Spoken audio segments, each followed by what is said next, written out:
నమస్తే, నా పేరు రామ. బొజ్జా భిక్షమయ్య యూట్యూబ్ ఛానల్ కు స్వాగతం.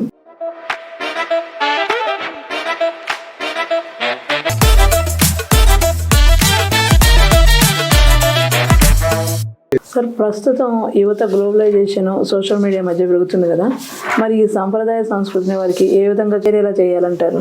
ఇది మంచి ప్రశ్న అమ్మ. సాంప్రదాయ సంస్కృతిని సోషల్ మీడియా ద్వారా యువతకు ఏ విధంగా చేరాలనో చెప్పాలంటున్నావు. ఏంది సాంప్రదాయ సంస్కృతి? ఏంటి ఆచారాలు, సాంప్రదాయాలు, కట్టుబాట్లు అంటే మన సంస్కృతి అంటున్నారు. అంటే ఏంటి మన సంస్కృతి? కట్టుబొట్టు అంటున్నారు. ఏంటి మన సంస్కృతి? ఆహారం అంటున్నారు. ఏంటి మన సంస్కృతి?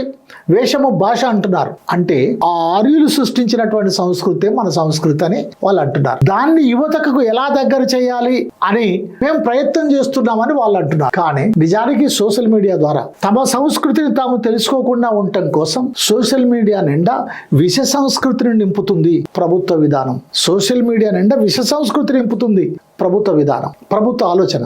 నిజంగా ప్రభుత్వానికి దేశ సంస్కృతి పైన, నిజంగా ప్రభుత్వానికి మన దేశ యువత పైన, నిజంగా ప్రభుత్వానికి మన దేశాన్ని అభివృద్ధి చేయాలి, ఉపాధి కల్పించాలి, ఉద్యోగాలు కల్పించాలి అనేటువంటిది ఉంటే ఆ సోషల్ మీడియాలో వాళ్ళకు సంబంధించినటువంటి పాఠ్యాంశాలు పెట్టొచ్చు.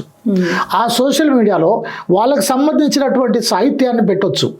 ఆ సోషల్ మీడియాలో వాళ్ళ చైతన్యపరిచేటువంటి ఆటలు, పాటలు పెట్టొచ్చు. ఆ సోషల్ మీడియాలో నీతి కథలు పెట్టొచ్చు.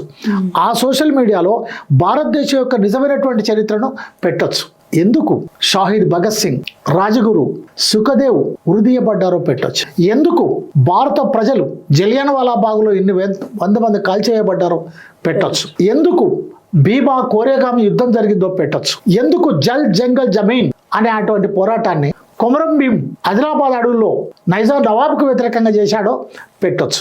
ఎందుకు చాకల ఐలమ్మ భూస్వాములకు వ్యతిరేకంగా భూ పోరాటం చేసిందో పెట్టొచ్చు. మా తల్లి సావిత్రిబాయి, మహాత్మా జ్యోతిరావు పూలే, డాక్టర్ బాబాసాహెబ్ అంబేద్కర్, నారాయణ గురు, రామస్వామి పెరియార్, సాహు మహారాజ్ అనేక మంది చరిత్రలను పెట్టొచ్చు. ఆ చరిత్రలు పెట్టినప్పుడు మన సంస్కృతిని యువతకు చెప్పినట్లు అవుతుంది.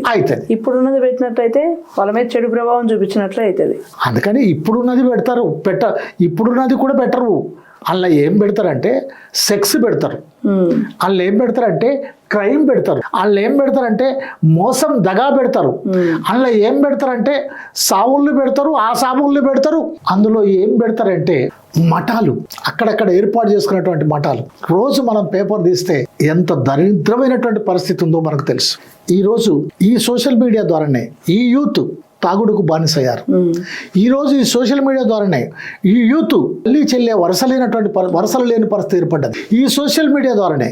అంటే ఈ సోషల్ మీడియా ద్వారా యూత్ను సరైనటువంటి మార్గంలో నడిపించే అటువంటి కంటెంట్ పెట్టే బదులు యూత్ను చెడగొట్టడానికి అవసరమైనటువంటి కంటెంట్ పెడుతున్నారు. కాబట్టి సోషల్ మీడియా అనేది చాలా పవర్ఫుల్ వెపన్. ఆ వెపన్ను మన దేశ సంస్కృతిని, ఆ వెపన్ను మన దేశం కోసం, మన ప్రజల కోసం, మన సార్వభౌమ అధికారం కోసం, భూమి కోసం, భుక్తి కోసం, విముక్తి కోసం పోరాటం చేసినటువంటి వీరుల చరిత్రను పెట్టాలి. ఎడ్మా ఆ పేరు ఇవాళ ప్రపంచవ్యాప్తంగా మారుమోగుతున్నటువంటి పేరు. ఒక గిరిజన యువకుడు, ఒక చదువురాని వ్యక్తి, కానీ సమాజ మార్పు కోసం తన ప్రాణాలను తృణప్రాయంగా అర్పించినటువంటి వ్యక్తి.